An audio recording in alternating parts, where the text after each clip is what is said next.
My father looked me dead in the eye and said, Eliana, you need to stop this ridiculous soldier fantasy and get a real job. 3 years later, when armed militants stormed the American consulate in Prague where he worked as a senior diplomat, guess whose fantasy became his only hope for survival? The same daughter he'd spent years dismissing was now part of an elite rescue unit, racing through hostile territory to save his life.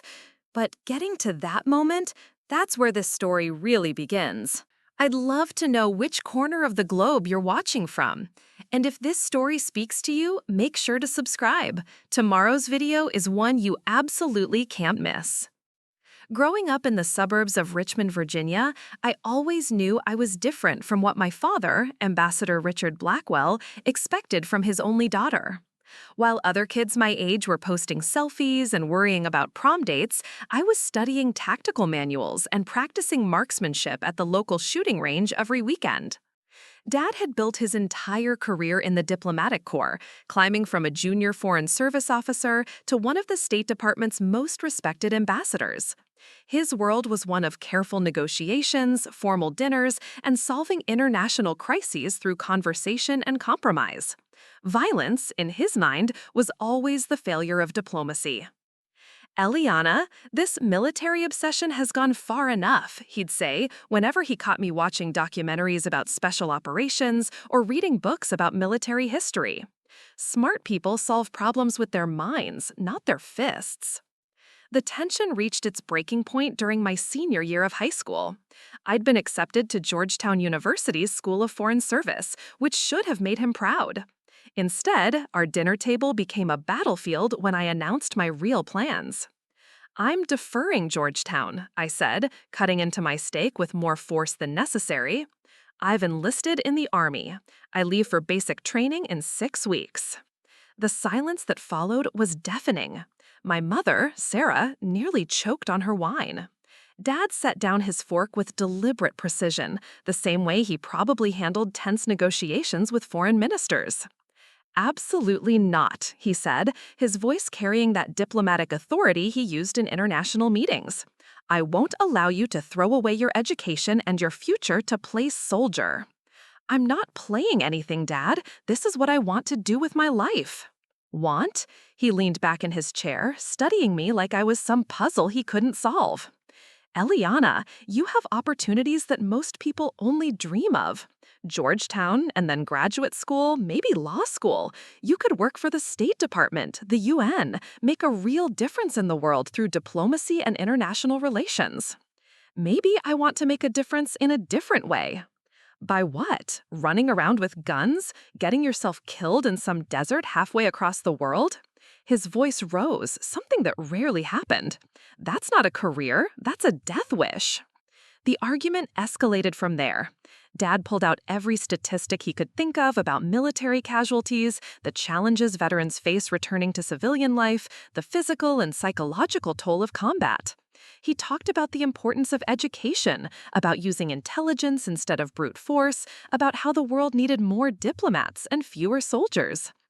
You're 18 years old, he finally said, his tone shifting to something colder, more dismissive. You think you understand the world, but you don't understand anything.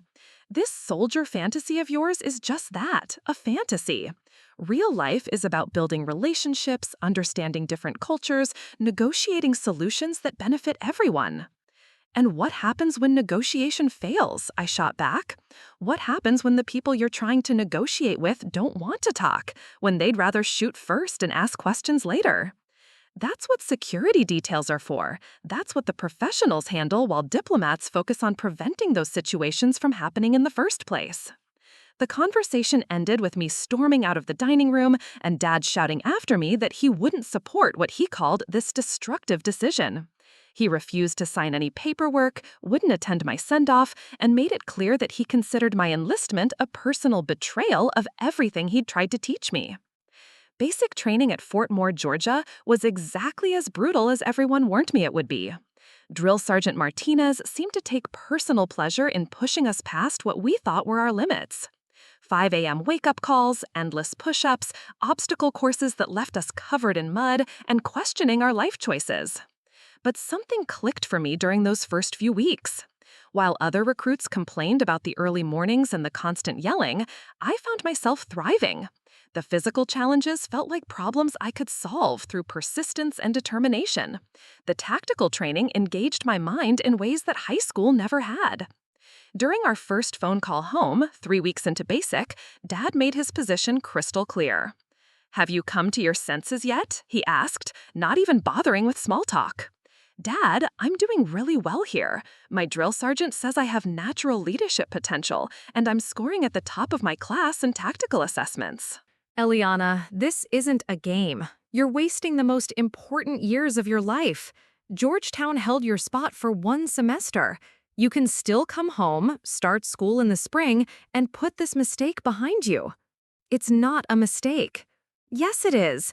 And the longer you stay in this fantasy world, the harder it's going to be to build a real future for yourself. The calls became less frequent after that. When I did talk to him, our conversations were stilted and uncomfortable. He'd ask about my health and safety, but he never asked about my training or my progress. It was as if he could pretend that the military part of my life didn't exist. After basic training, I was assigned to Fort Bragg in North Carolina for advanced individual training. My military occupational specialty was 35S, Signals Collector Analyst, which meant I'd be working in military intelligence, intercepting and analyzing enemy communications. It was exactly the kind of work that required the analytical thinking Dad always claimed to value, but he showed no interest in hearing about it. The real breakthrough came during my second year of service. I'd been selected for additional training with a specialized unit that worked closely with diplomatic security teams. The irony wasn't lost on me. I was being trained to protect the same kind of diplomats and embassy personnel that Dad worked with every day. Our instructor, Captain Rodriguez, had 20 years of experience in both combat zones and diplomatic protection. During one of our briefings, he outlined scenarios where military intervention had been necessary to evacuate embassy staff from dangerous situations. "Diplomacy is always the first choice," he explained to our small class of 12 soldiers. "But when diplomacy fails, when American personnel are in immediate danger, that's when you become their lifeline. Your job isn't to replace diplomatic solutions, it's to create the space and time for those solutions to work." For the first time since enlisting, I felt like I could see a bridge between my father's world and mine. We weren't enemies working at cross purposes. We were different parts of the same system, different tools for protecting American interests and American lives overseas. I tried to explain this to Dad during our next phone call, but he cut me off before I could finish. "Eliana, I don't want to hear about your training exercises or your hypothetical scenarios. I want to hear about your plans for getting out of there and doing something meaningful with your life." "This is meaningful, Dad." "No, it's not. It's dangerous, it's limiting, and it's preventing you from reaching your potential. You're smart enough to be a lawyer, a diplomat, a businesswoman. Instead, you're choosing to be a soldier. Do you understand how disappointed that makes me?" Those words stung more than any physical challenge I'd faced during training. Disappointed. Not worried, not concerned for my safety, disappointed. As if my entire military service was nothing more than an elaborate way of letting him down. Our relationship reached its lowest point during my third year of service. I'd been promoted to sergeant and was leading a small team of intelligence analysts. We were supporting diplomatic missions across Eastern Europe, providing security assessments and communication support for American embassies in some of the region's more volatile areas. During a brief leave, I tried one more time to explain to Dad what my work actually involved, hoping he might finally understand that I wasn't just playing soldier. "We work directly with embassy security officers," I told him over coffee at a cafe near his office in Washington. "Last month, my team identified a potential security threat against the ambassador in Bulgaria. Our intelligence allowed the diplomatic security team to adjust their protocols and avoid a dangerous situation." Dad listened politely, but I could see in his eyes that he was just waiting for me to finish talking so he could redirect the conversation. "That's fine, Eliana, but you could be doing so much more. You're 21 years old. Most of your high school classmates are finishing college, starting careers, building their futures. You're still playing the soldier game, and for what? So you can say you helped some security guard avoid a problem that probably wasn't even real? It was real, Dad. The threat was verified through multiple sources. Even if it was, so what? You prevented one small incident that most people will never even hear about. Meanwhile, you're missing out on education, on building a real career, on developing the skills that could actually change the world. That conversation ended with both of us frustrated and no closer to understanding each other. Dad went back to his diplomatic meetings and international conferences. I returned to Fort Bragg and tried to focus on my work instead of dwelling on his disappointment. Little did either of us know that within 6 months, everything would change. The skills he dismissed as fantasy, the training he called meaningless, the career path he couldn't respect, all of it was about to become the most important thing in both our lives. The assignment came through on a Tuesday morning in March. I was reviewing intelligence reports from our monitoring stations across Eastern Europe when Lieutenant Colonel Hayes walked into our operations center with that expression every soldier recognizes. Serious news incoming. Sergeant Blackwell, conference room, now. I followed him down the corridor, my mind racing through possibilities. Had I screwed up an analysis? Was someone in my team in trouble? Hayes was usually pretty straightforward, but today he had that careful, measured demeanor that meant classified briefings and need-to-know information. A lot of love and effort went into bringing this story to life. If you're enjoying it, we'd be so grateful if you'd subscribe to our channel. Now, back to where we left off. The conference room contained 3 people I didn't recognize, 2 in military dress uniforms with insignia I couldn't immediately place, and 1 civilian in a dark suit who practically screamed government intelligence. Hayes gestured for me to sit across from them. Sergeant Blackwell, Hayes began, met Colonel Patricia Vance from Special Operations Command, Major David Sterling from the 75th Ranger Regiment, and Mr. Kevin Morrison from the State Department's Diplomatic Security Service. Morrison leaned forward, studying a file folder that I assumed contained my service record. Sergeant, we've been reviewing your performance metrics, your language aptitude scores, your intelligence analysis work, and particularly your recent assessments on Eastern European security threats. Impressive work. Thank you, sir. Colonel Vance took over. We're forming a specialized joint task force, small unit, highly mobile, designed to support diplomatic missions in high-risk environments. The kind of situations where traditional diplomatic security might not be sufficient. Major Sterling opened his own folder. Your background is unique, Sergeant. Most soldiers with your analytical skills don't have your operational training. Most operators don't have your intelligence background. And frankly, most people in either category don't speak fluent Czech and Slovak. I felt my heartbeat quicken. I'd studied those languages in college, partly because Dad had mentioned how useful they were in diplomatic circles, and partly because I'd always been fascinated by Eastern European history. I'd never imagined they'd become relevant to my military career. The mission profile involves embedded support for State Department operations. You'd maintain your military rank and chain of command, but you'd be working directly with diplomatic personnel in some of the more challenging postings in Central and Eastern Europe. Colonel Vance slid a packet across the table. Prague, Budapest, Warsaw, Kiev. These aren't traditional combat zones, but they're not safe either. Political instability, organized crime, foreign intelligence services, terrorist cells. It's a complex operational environment that requires both diplomatic finesse and tactical readiness. What exactly would my role be? I asked. Intelligence liaison, Sterling answered. You'd be embedded with the regional security officers at each embassy. Your job would be to provide real-time threat assessment, coordinate with local intelligence services, and serve as the communication bridge between diplomatic personnel and any military assets that might be needed for crisis response. Morrison added, think of it as preventive medicine. We want to identify and neutralize threats before they become emergencies that require massive military intervention.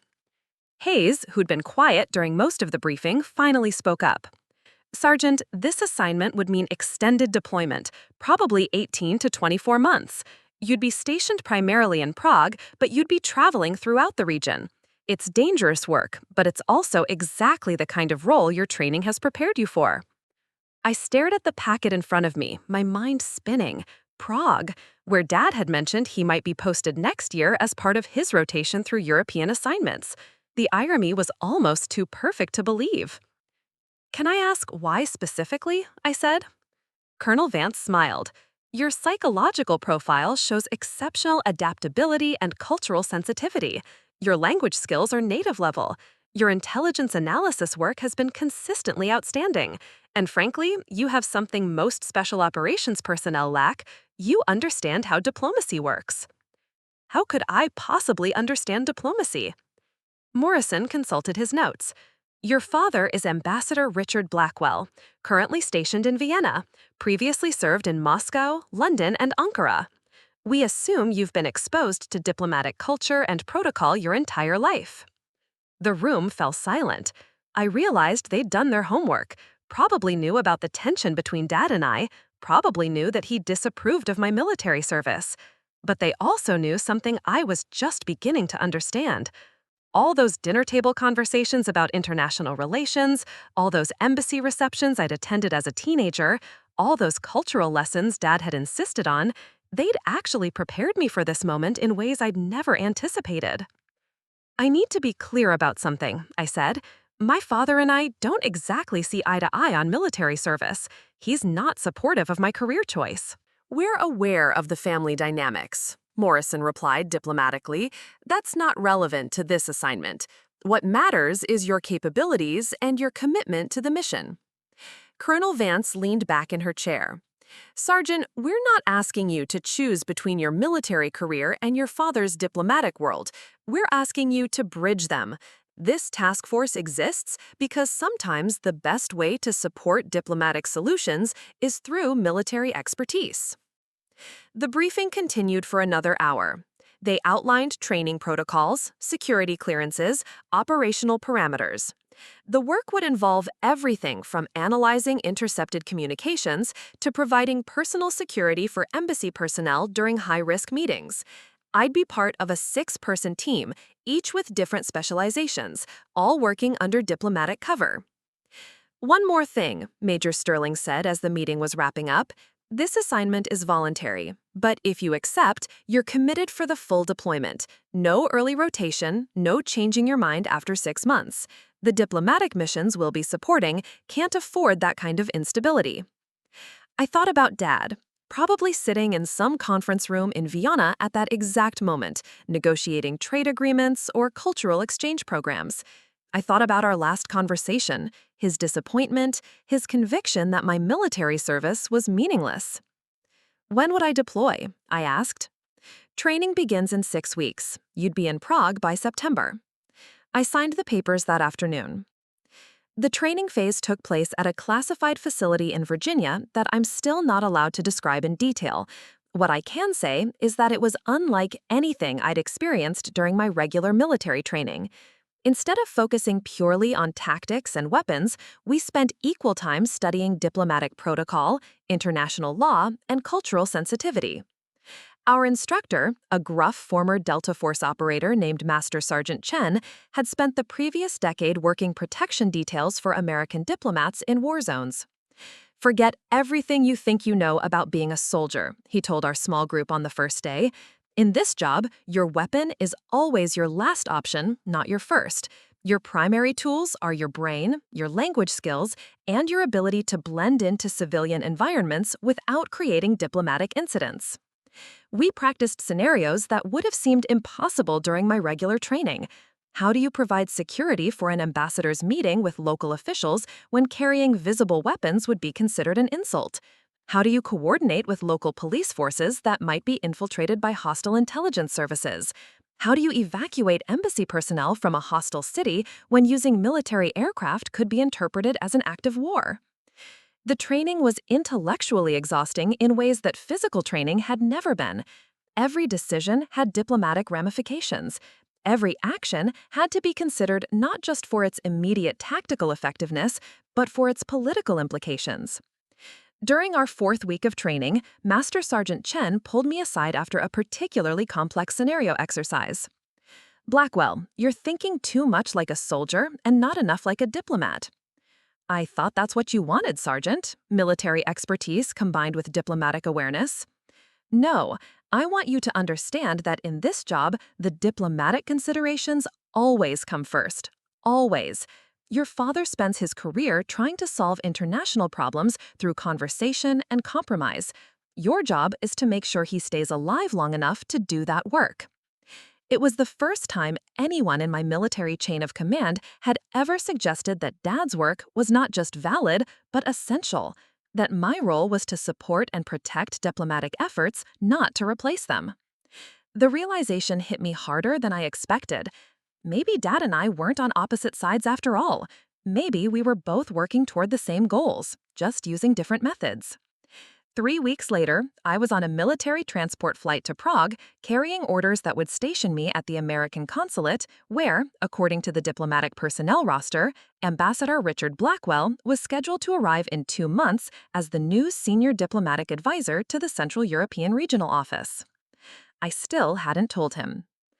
Prague in October was everything I'd imagined from the history books. Cobblestone streets, Gothic spires, and the Vltava River cutting through the city like something out of a fairy tale. But underneath all that old-world charm was a current of tension that my training had taught me to recognize immediately. The American consulate occupied a converted 19th-century mansion in the Malostana district, its elegant facade hiding layers of modern security equipment that most visitors would never notice. I'd been in the city for 6 weeks, working under diplomatic cover as a cultural liaison officer, while secretly coordinating intelligence operations with our joint task force. My official duties involved organizing cultural exchange programs and managing educational partnerships between American and Czech institutions. My real job was monitoring communications intercepts, analyzing threat patterns, and coordinating with Czech intelligence services to identify potential risks to American diplomatic personnel. The work was exactly as complex as Master Sergeant Chen had warned us. Prague sat at the crossroads of multiple intelligence networks: Russian SVR operatives maintaining Cold War-era contacts, Iranian agents funneling money to terrorist cells across Europe, and a dozen smaller players, all using the city as a neutral meeting ground for activities that were anything but neutral. Regional Security Officer James Mitchell had become my primary contact within the consulate's official structure. A former Secret Service agent with 15 years of diplomatic security experience, Mitchell understood the value of having military intelligence assets embedded within his operation. "The threat landscape here changes weekly," he explained during one of our regular briefings. Last month, it was Chechen separatists planning an attack on the Russian embassy.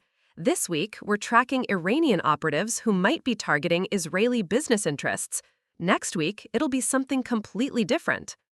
My team operated out of a secure communications room in the consulate's basement, monitoring signals intelligence from across Central Europe and coordinating with our counterparts in Budapest, Warsaw, and Kyiv.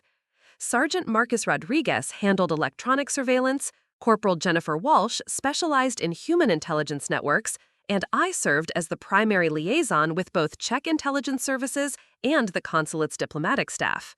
The challenge was maintaining operational security while building relationships with the diplomatic personnel we were tasked to protect. Most of the consulate staff knew I was military, but they assumed I was just another security contractor with better language skills than usual. Everything changed on November 15th when Dad walked through the consulate's front doors. I was in the middle of analyzing intercepted communications from a suspected Iranian cell when Mitchell's voice came through my earpiece. "Blackwell, report to the main reception area immediately. We have a VIP arrival." I climbed the stairs from the basement communications center, assuming it was another routine diplomatic visit. The reception area buzzed with the usual activity of a busy consulate: visa applicants, American citizens dealing with passport issues, local staff coordinating appointments. Then I saw him. Dad stood near the reception desk in his standard diplomatic uniform, dark suit, American flag lapel pin, that confident posture that came from 30 years of representing American interests overseas. He was speaking with the consul general, probably discussing his new role as senior regional advisor. For a moment, I considered retreating back to the basement and avoiding the confrontation entirely, but Mitchell was approaching, clearly intending to introduce me as part of the cultural affairs staff, and there was no way to disappear without creating exactly the kind of scene that would compromise my cover. Ambassador Blackwell, Mitchell said, I'd like you to meet one of our cultural liaison officers, Sergeant Eliana Blackwell. The expression on Dad's face cycled through confusion, recognition, shock, and something that might have been anger in about 3 seconds. To his credit, his diplomatic training kicked in, and he managed to maintain professional composure despite what must have been complete bewilderment. Sergeant Blackwell, he said, extending his hand in the formal manner he used with strangers, I wasn't aware we had military personnel assigned to cultural affairs. It's a joint program, sir, I replied, matching his professional tone, military cultural specialists working with State Department personnel to enhance cross-cultural understanding. Mitchell, oblivious to the family drama playing out in front of him, continued the introductions.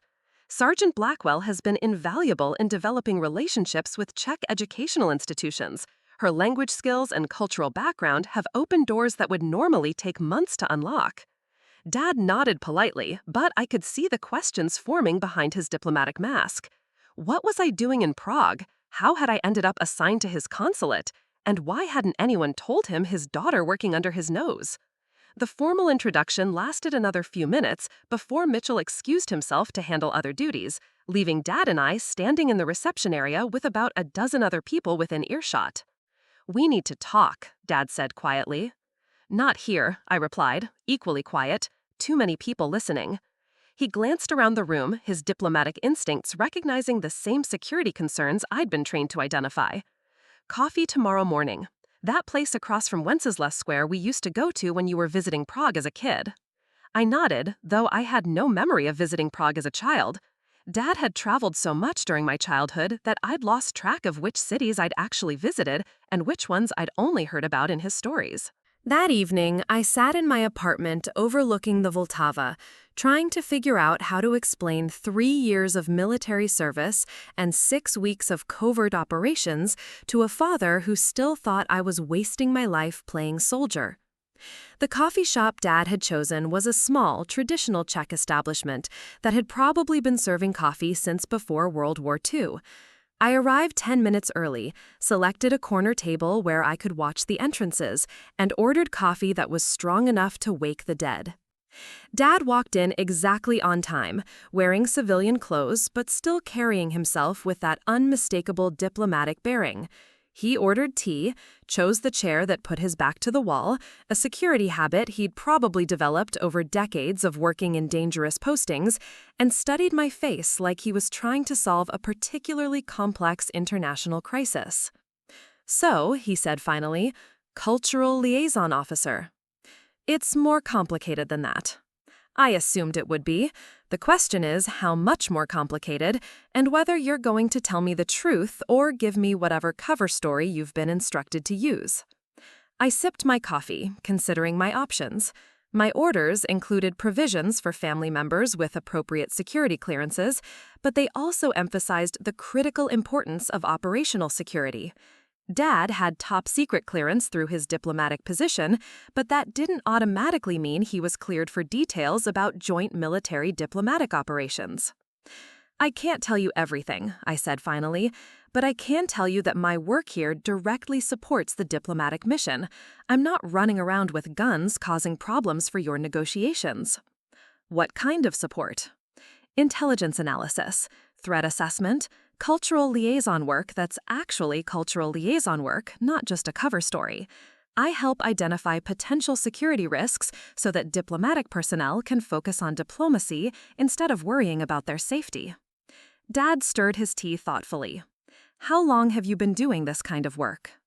This specific assignment? 6 weeks, but I've been training for it for almost a year. And you didn't think to mention that your training might result in an assignment to the same city where your father was being posted? I felt heat rising in my cheeks. I didn't know you were being posted to Prague until after I'd already accepted the assignment. And honestly, Dad, given our last few conversations, I wasn't sure you'd want to know. He was quiet for a long moment, watching pedestrians walk past the cafe window. When he spoke again, his voice had lost some of its diplomatic formality. Eliana, I may not understand your career choice, but I've never wanted to be cut out of your life entirely. You said my military service was meaningless. You said I was wasting my potential.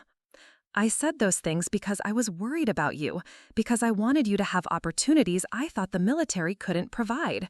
He paused, meeting my eyes directly. I was wrong about some of that. Before I could respond, my phone buzzed with an encrypted message from the communication center.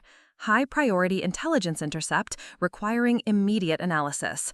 The kind of message that meant dropping everything and running. I have to go, I said, standing up and throwing money on the table for my coffee. Eliana, wait. Dad, I'm sorry. This is what I was talking about. When something urgent comes up, I can't just ignore it because we're having a family conversation. He stood as well, that diplomatic mind already shifting into crisis management mode. Is there a threat to consulate personnel? I was already heading for the door, but his question stopped me. He wasn't asking out of curiosity or disapproval. He was asking because he needed to know whether American diplomatic personnel were in danger and whether he should be activating emergency protocols. I don't know yet, I said honestly. That's what I need to find out. As I hurried through Prague's narrow streets toward the consulate, I realized that for the first time in 3 years, Dad and I had been talking about my work as colleagues instead of arguing about it as family members.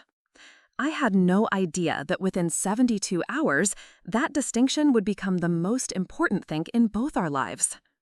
The intercepted communication that pulled me away from coffee with Dad turned out to be the first domino in a chain of events that would reshape everything I thought I knew about international crisis management.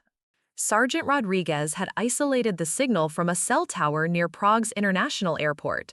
The conversation was in Farsi, scrambled through basic encryption that our systems cracked within minutes. What we heard made my blood run cold. Package arrives Thursday morning. Confirm the reception team is ready at location 7. Understood. Local assets positioned as discussed. The window remains open until Friday noon. Priority target confirmed. American delegation, senior level. Maximum impact required.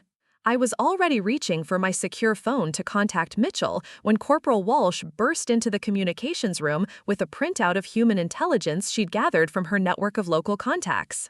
We have a problem, she announced.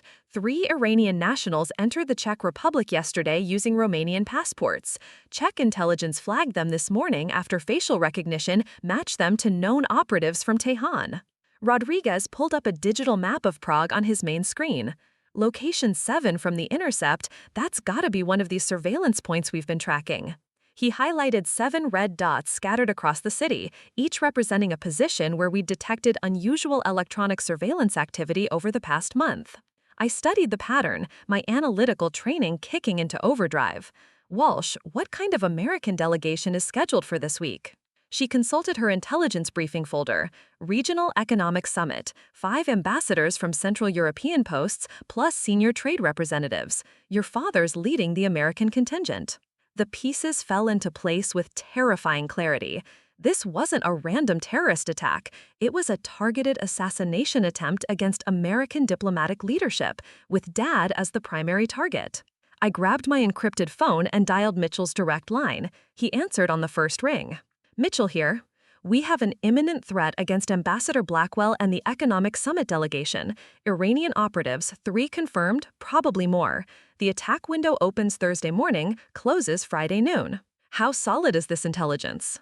Intercepts confirmed by Humint. Mitchell, they're not targeting the summit. They're targeting the delegation.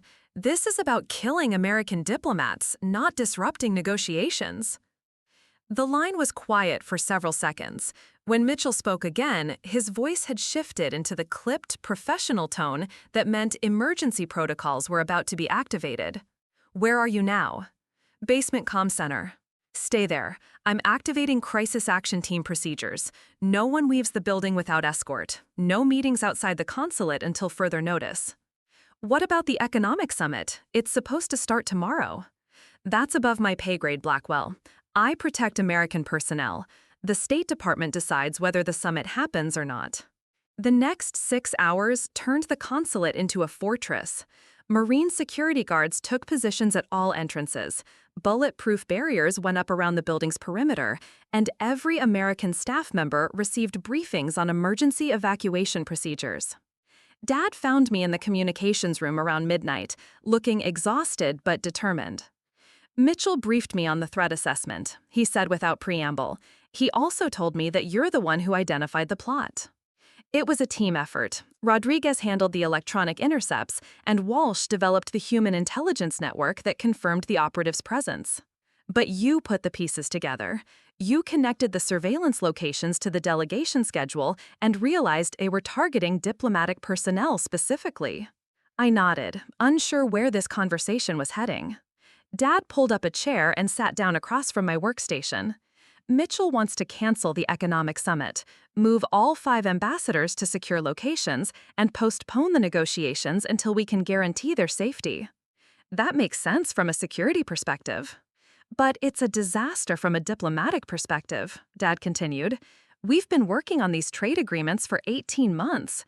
Czech Republic, Slovakia, Hungary, Poland, Slovenia, all of them have domestic political pressures that make these negotiations extremely time-sensitive. If we postpone now, we might not get another chance for years. I could see the conflict playing out in his face. The diplomat in him understood the strategic importance of completing these negotiations. The father knew that his daughter had just uncovered a plot to kill him. What are you thinking, Dad?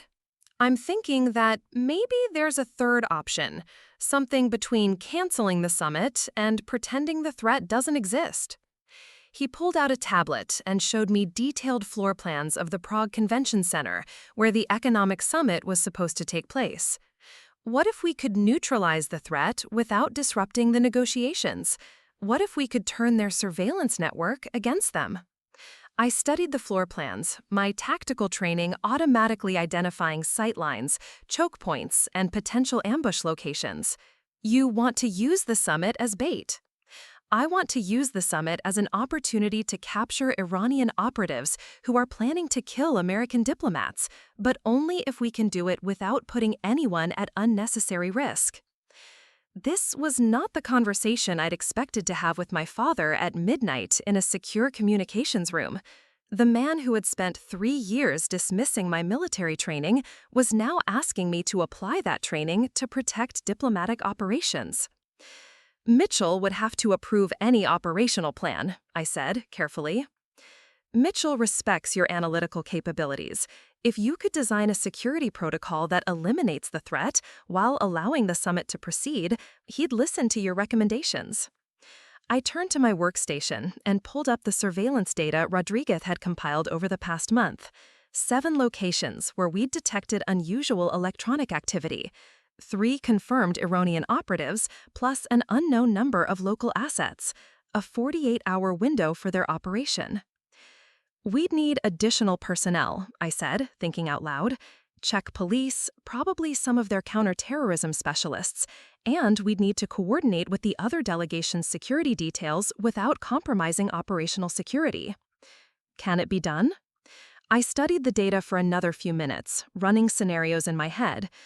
Maybe, but Dad, if we're wrong about any piece of this, if they have more operatives than we've identified, if their timeline changes, if they have inside information about our security protocols, people die, including you.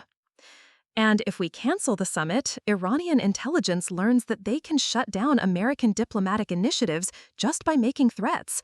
That's not acceptable either. For the first time since I'd enlisted, I felt like Dad and I were truly working together instead of working against each other. He needed my military expertise to make his diplomatic mission successful. I needed his diplomatic insights to make sure my tactical planning didn't create international incidents. I'll need 12 hours to design a comprehensive security protocol, I said, and I'll need Rodriguez and Walsh working with me, plus full cooperation from Czech intelligence services. You'll have whatever you need. Dad stood to leave, then paused at the door. Eliana, I want you to know that regardless of how this turns out, I understand now that your training wasn't meaningless. What you've learned, what you can do, it's not separate from diplomacy. It's what makes diplomacy possible in a dangerous world. After he left, I spent the rest of the night designing what would either be the most successful joint military diplomatic operation of my career or the catastrophic failure that got my father killed. The plan I developed was elegant in its simplicity. Instead of trying to hide the summit from the Iranian operatives, we'd give them exactly what they expected to see. American diplomats following predictable security protocols, moving through anticipated routes, presenting targets that looked vulnerable but were actually carefully controlled kill zones. Meanwhile, my team would use the operatives' own surveillance network to track their movements and identify their local support structure. Czech counterterrorism units would be positioned to move the moment we confirmed hostile intent. The key was timing. We had to let the operatives commit to their attack plan without letting them actually execute it. By dawn, I had a complete operational briefing ready for Mitchell, a coordination protocol for Czech intelligence, and the most important presentation of my military career scheduled for 800 hours. Everything depended on convincing 3 different organizations, American Diplomatic Security, Czech Counterterrorism Forces, and my own military chain of command, that a 24-year-old sergeant had designed a plan that could neutralize an international assassination plot without starting a diplomatic crisis. No pressure at all. The conference room at 800 hours looked like a miniature United Nations session. Regional Security Officer Mitchell sat at the head of the table, flanked by 2 Czech intelligence officers I'd never seen before. Colonel Vance had flown in overnight from Special Operations Command, while Major Sterling represented the Ranger Regiment's interests via secure video link from Fort Bragg. Dad occupied the chair furthest from the head of the table, technically present as senior regional advisor, but clearly trying to maintain some professional distance from his daughter's military briefing. Gentlemen, ladies, Mitchell began, Sergeant Blackwell has developed what appears to be a comprehensive response to the threat against tomorrow's economic summit. Before we commit resources from 3 different organizations, I want everyone to understand exactly what we're proposing. I stood and activated the room's presentation system, displaying the Prague Convention Center floor plans alongside our surveillance data.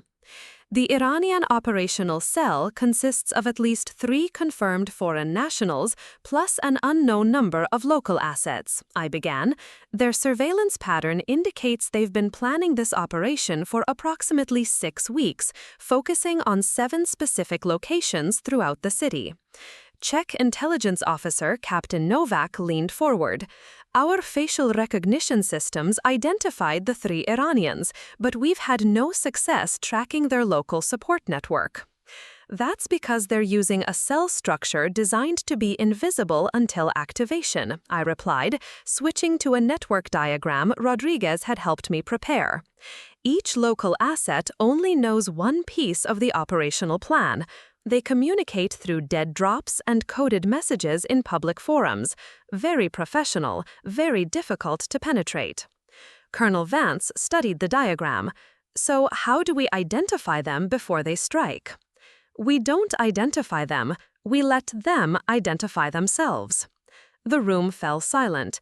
I could see Dad's diplomatic instincts reacting to what probably sounded like an insane proposal. Explain, Mitchell said carefully. I clicked to the next slide, showing the convention center with proposed security modifications. The Iranian operatives expect us to implement standard diplomatic security protocols, motorcade routes, perimeter security, evacuation procedures, all following patterns they can predict and counter. Major Sterling's voice came through the video link. You're proposing we deliberately make our principals vulnerable? I'm proposing we make them appear vulnerable while actually controlling every variable in the operational environment. I walked to the presentation screen and pointed to specific locations on the convention center diagram. Tomorrow morning, the 5 ambassadors will arrive via separate routes, but they'll converge at this main entrance. Standard procedure calls for them to enter together, providing what looks like a perfect target for coordinated attack. Captain Novak nodded slowly, which is exactly what the Iranian cell is planning. Correct, but what they don't know is that every person in that convergence area will be either diplomatic security, Czech counterterrorism personnel, or my team members. The real ambassadors will already be inside the building, having entered through secured service entrances 2 hours earlier. The second Czech intelligence officer, Lieutenant Krejci, consulted her notes. You're staging an elaborate deception operation? I'm creating a controlled environment where the Iranian operatives will reveal themselves through their own actions, I clarified. When they move to attack what they think is a vulnerable target, they'll actually be attacking a carefully prepared reception committee. Colonel Vance was studying the tactical details with professional interest. What about collateral damage, civilian casualties? The convention center will be cleared of all non-essential personnel. Every person in the building will be either a diplomatic participant, security personnel, or support staff with appropriate clearances. The surrounding blocks will have increased Czech police presence under the guise of standard summit security. Mitchell had been quiet during most of the presentation, but now he spoke up with the question I'd been dreading. Sergeant, this plan requires the Iranian operatives to commit to their attack. What happens if your deception fails and they realize they're walking into a trap? Then they abort their operation and disappear back into the general population, where we lose any chance of capturing them and preventing future attacks against American diplomatic personnel. Dad finally joined the discussion. And if the deception succeeds? If the deception succeeds, we capture the entire Iranian cell, disrupt their support network, and send a clear message that attacks against American diplomats will result in operational exposure and criminal prosecution. The room erupted into simultaneous conversations as each representative discussed the proposal with their respective organizations. I could hear fragments of Czech, English, and what sounded like encrypted military communications as people consulted with their superiors. After 10 minutes of parallel discussions, Mitchell called for order. "Before we proceed, I need to address the elephant in the room," he said, looking directly at Dad. "Ambassador Blackwell, your daughter is proposing to use you as bait in an anti-terrorism operation. I need to hear your assessment of this plan from a diplomatic perspective." Dad was quiet for a moment, studying the floor plans and tactical diagrams I'd prepared. When he spoke, his voice carried the weight of 30 years of international experience. From a purely diplomatic standpoint, this operation carries significant risks. If something goes wrong, if civilians are injured, if Czech authorities are caught unprepared, the diplomatic fallout could damage American relationships throughout Central Europe for years. My heart sank. He was going to recommend against the plan. However, Dad continued, the alternative is equally problematic. If we cancel this summit because of Iranian threats, we establish a precedent that terrorists can shut down American diplomatic initiatives through intimidation. That's strategically unacceptable. Colonel Vance leaned back in her chair. "So you're supporting the operation?" "I'm supporting the principle behind the operation. Whether I support the specific tactical implementation depends on how well Sergeant Blackwell can answer my next question." Dad turned to face me directly. "Eliana, what happens if the Iranian operatives don't follow your predicted attack pattern? What if they have operational intelligence we're not aware of? What if they change their timeline or their targeting priorities?" It was the question I'd been asking myself all night, the question that kept me awake running scenario after scenario. "Dad, every military operation involves calculated risks. The question isn't whether something could go wrong.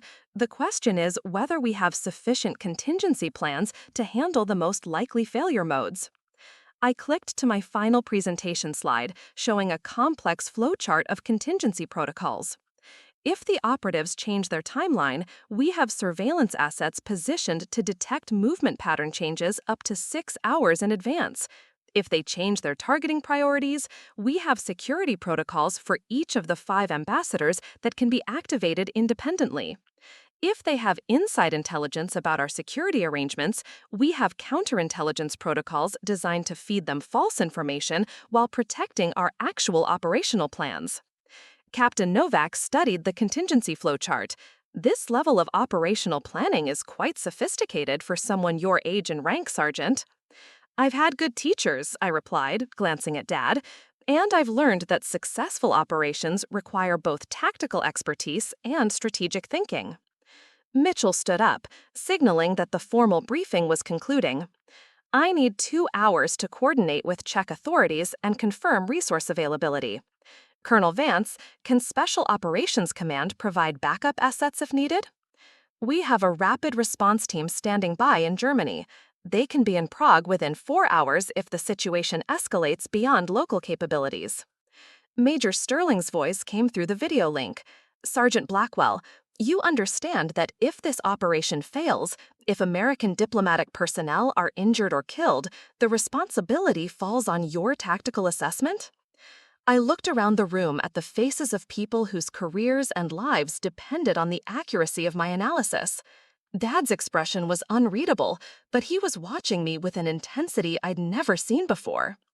Yes, sir, I understand the responsibility. Mitchell nodded decisively. Then we proceed with Operation Diplomatic Shield. Sergeant Blackwell, you have operational command of the military assets. Captain Novak, Czech intelligence maintains overall coordination authority.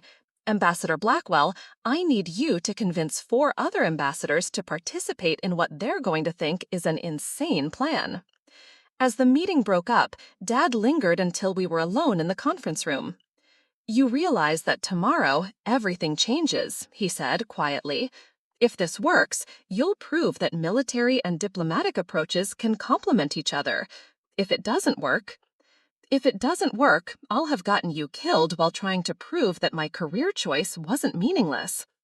He was quiet for a long moment. Eliana, your career choice was never meaningless. It just took me a long time to understand how valuable it could be. 16 hours until the economic summit. 16 hours to coordinate 3 intelligence services, position tactical assets, and execute the most complex deception operation of my career. 16 hours to either vindicate 3 years of military training or lose the most important person in my life. Thursday morning arrived gray and cold, with a November wind that cut through Prague's narrow streets like a knife. By 6,000 hours, I was positioned in the mobile command center we'd established 3 blocks from the convention center, surrounded by screens showing feeds from 27 surveillance cameras and listening to radio chatter from 4 different agencies. Rodriguez sat to my left, monitoring electronic communications across 17 frequencies. Walsh occupied the station to my right, coordinating with her network of human intelligence assets positioned throughout the city. Czech counterterrorism teams reported ready status from 6 different locations. Overwatch 1, this is Command, I said into my headset. Status report. Command, Overwatch 1, target building secured, all diplomatic principals in position, deception assets preparing for performance. The deception assets were 5 diplomatic security officers who matched the general height and build of our ambassadors. In 30 minutes, they would emerge from armored vehicles at the convention center's main entrance, wearing suits and diplomatic credentials that would fool distant surveillance, but wouldn't survive close inspection. Captain Novak's voice crackled through the Czech intelligence channel. Prague Control to Command. 3 primary subjects were detected moving from a safe house toward the central district, ETA to the convention center approximately 25 minutes. The Iranian operatives were taking the bait. Rodriguez, what's the electronic chatter looking like? Multiple bursts of encrypted communication in the last 10 minutes. They're coordinating final positioning. I've got at least 4 additional transmitters that weren't active yesterday. 4 additional transmitters meant the local support network was larger than we'd estimated. Instead of 3 foreign operatives plus a few local assets, we were looking at a cell of possibly 8 to 10 people. I keyed my radio to the Czech tactical frequency. Captain Novak, we have additional hostile personnel, at least 4 more than originally assessed. Understood, Command. Czech units are repositioning to accommodate an expanded threat profile. My phone buzzed with an encrypted text from Dad. Real ambassadors secured in conference room B7, ready to proceed when you give the signal. The plan required precise timing. The deception team had to be visible long enough for the Iranian operatives to commit to their attack, but not long enough for them to realize they were targeting security officers instead of actual diplomats. Walsh, report on local surveillance. 3 observation posts confirmed active. Iranian team leader positioned in a building across from the main entrance. 2 additional spotters on flanking positions. local assets moving to intercept routes as planned. Everything was proceeding exactly as we'd predicted, which somehow made me more nervous instead of more confident. Professional operatives don't usually follow enemy predictions so perfectly unless they're either incompetent or running their own deception. Command, this is Overwatch 2. The voice belonged to Master Sergeant Chen, who'd flown in from Virginia with Colonel Vance. I've got eyes on the Iranian team leader. He's using professional surveillance equipment, definitely not a lone wolf operation. At 8:30 hours, the 5 armored vehicles approached the convention center right on schedule. Our diplomatic security officers emerged with perfect choreography, confident stride, professional awareness, exactly the body language that real ambassadors would display arriving at an international summit. All units, showtime, I announced over the radio. Deception assets are active. Iranian operatives should be moving to attack positions. Rodriguez leaned forward, pointing at one of his monitoring screens. Command, I'm detecting a rapid increase in radio traffic. Multiple frequencies, multiple encryption schemes. They're coordinating the final approach. Captain Novak's voice came through with barely controlled excitement. Prague control to command. Primary subjects are moving. Repeat, primary subjects are in motion toward target building.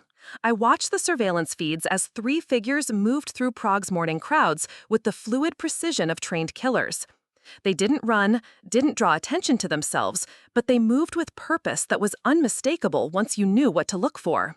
Overwatch 1, how long can the deception assets maintain their performance? Command, Overwatch 1. The deception team can hold position for approximately 8 minutes before operational security becomes compromised. 8 minutes. The Iranian operatives had to commit to their attack within 8 minutes, or we'd have to abort the operation and hope we could track them back to their safe house. Command, this is Walsh. Her voice carried a note of concern. I'm getting reports from local assets that additional personnel are moving toward the convention center from the east. Could be late-arriving summit attendees, could be additional hostiles. I switched to the surveillance camera covering the eastern approach and saw them immediately. 4 men in business suits walking with the same purposeful stride as the Iranian operatives, but approaching from a different direction. Rodriguez, are you picking up communications from the eastern group? Negative, Command. No radio traffic from that direction. Either they're using different encryption or they're maintaining radio silence. This was the nightmare scenario we'd prepared for but hoped to avoid. Multiple attack groups, possibly coordinating through methods we hadn't detected, converging on our positions simultaneously. Captain Novak, we have a second group approaching from the east, 4 subjects, unknown affiliation. Check control acknowledges, repositioning assets to cover the eastern approach. Master Sergeant Chen's voice cut through the radio chatter. Command, Iranian team leader is signaling his associates. They're moving to final attack positions. On the surveillance screen, I could see our deception team maintaining their diplomatic cover, completely unaware that 8 to 10 armed operatives were converging on their position from multiple directions. All units, we are going for interdiction. Repeat, we are going for interdiction. What happened next unfolded in seconds that felt like hours. The Iranian team leader produced what looked like a small radio detonator and raised it toward the convention center. Rodriguez screamed, IED, IED, they've got explosives, just as Czech counterterrorism units burst from their concealment positions. The Eastern Approach Group immediately drew concealed weapons and opened fire, not at the diplomatic deception team, but at the Czech police officers who were moving to arrest the Iranian operatives. Multiple hostiles engaging Czech units, I shouted into my radio. This is not a simple assassination plot, it's a coordinated attack on law enforcement. The Iranian team leader never activated his detonator because Master Sergeant Chen put 2 rounds center mass from 400 meters with a precision rifle, but his 2 associates had already moved to secondary positions and were engaging our deception team with automatic weapons. Overwatch 1, get those diplomatic security officers out of the kill zone immediately. Command, Overwatch 1, deception assets are pinned down. We need suppressing fire to extract them. This was the moment when 3 years of military training, 6 months of specialized preparation, and a lifetime of listening to Dad's diplomatic lessons all converged into split-second tactical decisions. Czech units maintain suppression of the Eastern Group. Rodriguez, jam all radio frequencies except our operational channels. Walsh, activate all local assets for immediate area evacuation. I switched to the secure channel that connected me directly to the conference room B7 where the real ambassadors were secured. Dad, we have multiple hostiles engaging Czech forces. The convention center is compromised. Initiate emergency evacuation protocols immediately. Understood. Moving 5 principals to secure the extraction point. On my surveillance screens, I could see the tactical situation deteriorating rapidly. Czech counterterrorism officers were engaged in a running firefight with the Eastern Group while trying to arrest the surviving Iranian operatives. Our deception team was trapped in a crossfire between multiple hostile positions. Master Sergeant Chen's voice cut through the chaos. Command, I've got line of sight on the convention center roof. There's a 6th hostile up there with what looks like an anti-tank weapon. Anti-tank weapon, pointed directly at the building where my father was evacuating 5 ambassadors. Chen, take the shot. Command, it's a long-range shot with multiple obstructions. I can't guarantee. Chen, take the damn shot. The crack of Chen's rifle echoed across Prague's rooftops just as the hostile on the convention center roof fired his weapon. The explosion what followed shattered every window on the building's north side and sent a column of smoke rising into the gray November sky. For 5 seconds, every radio channel went silent. Then Captain Novak's voice came through, steady and professional. Prague control to command. Hostile neutralization. The building structure appears stable, requesting immediate medical evacuation for multiple casualties. I was already running toward the convention center before I consciously decided to move, leaving Rodriguez and Walsh to coordinate the tactical cleanup. The only thing that mattered was finding out whether my father was alive or dead in the ruins of a building that I had turned into a battlefield. The smoke was so thick inside the convention center that I had to navigate by memory and the emergency lighting system that flickered sporadically through the haze. Broken glass crunched under my boots as I moved through corridors that had been pristine and professional just 20 minutes earlier. "Dad," I shouted, my voice echoing off damaged walls. "Ambassador Blackwell!" The explosion had hit the building's north side, but the blast wave had traveled through the entire structure. Conference room B7 was on the south side, which should have provided some protection, but should have doesn't mean much when you're running through a war zone looking for your father. I reached the corridor leading to B7 and found it blocked by debris from a collapsed ceiling panel. Through the gaps, I could hear voices, multiple people talking in controlled, professional tones that suggested they were alive and coordinated. "This is Sergeant Blackwell," I called through the debris. "Can anyone hear me?" "Eliana?" Dad's voice came back, muffled but unmistakably his. "We're okay back here, but the main door is blocked." Relief flooded through me so intensely that I had to lean against the wall for a moment. He was alive. They were all alive. "Dad, how many people are with you?" "All 5 ambassadors plus 3 security officers. No serious injuries, but Ambassador Martinez has some cuts from flying glass." I keyed my radio to the emergency frequency. "Command, this is Blackwell. Located all diplomatic principals in conference room B7. They're secured but trapped by debris. Need an emergency extraction team with cutting equipment." Captain Novak's voice came back. "Understood, Sergeant. Extraction team en route. ETA is 3 minutes." While I waited for the extraction team, I worked my way back through the building to assess the overall damage. The convention center's main conference hall looked like a battlefield. Tables overturned, audio-visual equipment destroyed, and scorch marks on the walls where the anti-tank round had penetrated. But the building's structure had held. Chen's shot had taken out the hostile operative just as he fired, causing his aim to be off by several degrees. Instead of a direct hit that would have collapsed the entire north wall, the explosive had detonated against a reinforced support column that absorbed most of the blast energy. "Command, this is Chen." Master Sergeant Chen's voice carried a note of professional satisfaction. "All hostile operatives neutralized or in custody. Czech forces report 6 arrests, 2 KIA on the hostile side, no friendly casualties." Rodriguez's voice joined the radio traffic. "Command, this is Rodriguez. Electronic surveillance indicates all hostile communications have ceased. No indication of additional operatives or follow-up attacks." The extraction team arrived with hydraulic cutting tools that made quick work of the debris blocking Conference Room B7. Dad emerged first, his diplomatic suit torn and dusty, but his bearings still unmistakably ambassadorial. Behind him came 5 of the most senior American diplomatic representatives in Central Europe, all of whom had just experienced their first combat situation. "Status report," Dad said, as soon as he saw me, falling immediately back into crisis management mode. "All hostile operatives neutralized, building secured, no American casualties. Czech authorities have the situation under control." "And the economic summit?" I stared at him. "Dad, the convention center just got hit with an anti-tank weapon. The summit is definitely canceled." "Not necessarily," he replied. That diplomatic mind was already working on damage control. "The attack targeted American diplomatic personnel, not the summit itself. If we can demonstrate that American security capabilities prevented a terrorist attack while protecting all participating nations' representatives, that actually strengthens our negotiating position."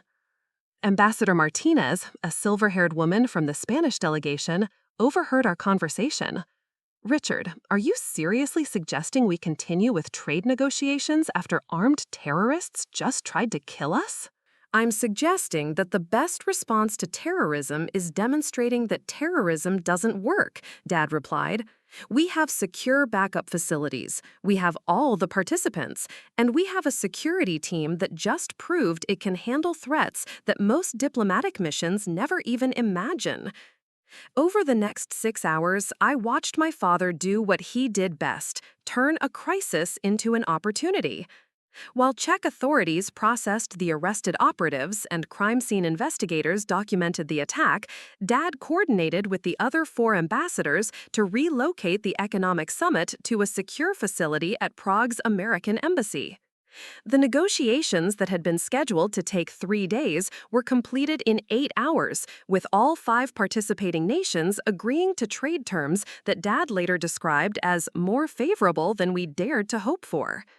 The shared experience of surviving a terrorist attack had created a sense of solidarity that transcended normal diplomatic maneuvering. But the real resolution came that evening, when Dad found me in the embassy's communications room filing my after-action report for Special Operations Command. "Eliana, we need to talk." I saved my report and turned to face him. He looked older than he had that morning, but also somehow more confident, as if the day's events had settled something that had been bothering him for years. "I owe you an apology," he said without preamble. "Dad?" "No, let me finish. For 3 years, I dismissed your military service as meaningless. I thought you were wasting your potential, throwing away opportunities, choosing violence over intelligence."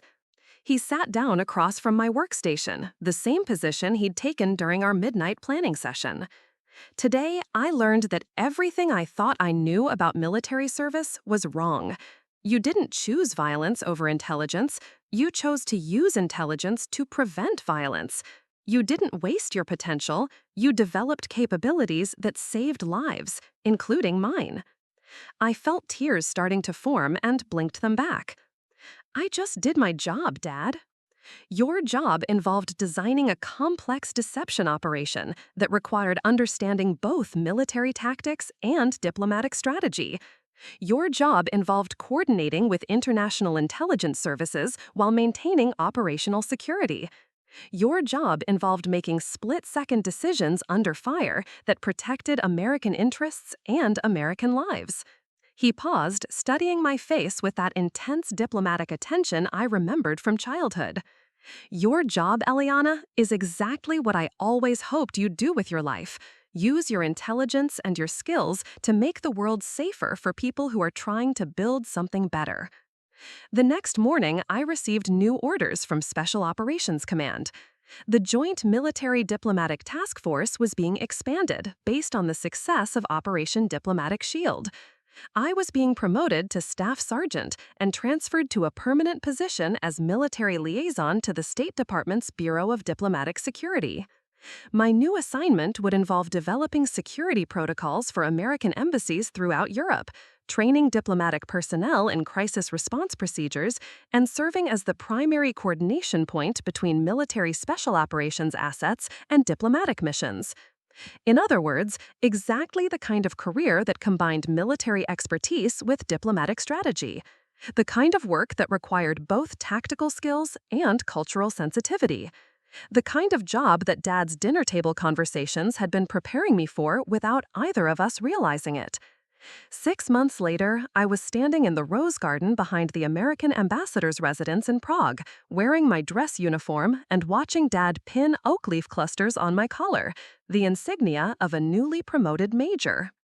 "I'm proud of you," he said quietly, his voice carrying none of the disappointment that had colored our conversations for so many years. "I'm proud of us," I replied. "We make a pretty good team when we're working together instead of against each other." He smiled, and for the first time since I'd enlisted, it reached his eyes. "Major Blackwell, I think you're right." The ceremony was small, just embassy staff, a few Czech officials who'd worked with us during the crisis, and Master Sergeant Chen, who'd flown in from Germany where he was training the next generation of military diplomatic liaison officers.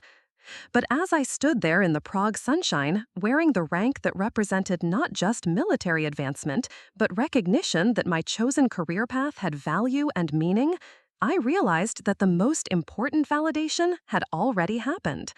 3 years earlier, Dad had told me to stop playing soldier. Today, he was proud to call me major. Sometimes the best way to prove your father wrong is to prove that you were both right all along, just looking at the same problem from different angles. And sometimes the career your parents dismiss as meaningless turns out to be exactly what the world needs and exactly what you were meant to do. I never did make it to Georgetown University, but I did learn that there's more than one way to serve your country, more than one way to make a difference in the world, and more than one way to make your father proud. The soldier and the diplomat, working together, protecting the people who are trying to make the world a better place. That's not a fantasy, that's a mission. Looking for more? We've got 2 amazing stories ready for you right on screen. If this one touched you, these are absolutely worth your time. Click to watch them now. And hey, subscribe and hit that bell to never miss our latest uploads.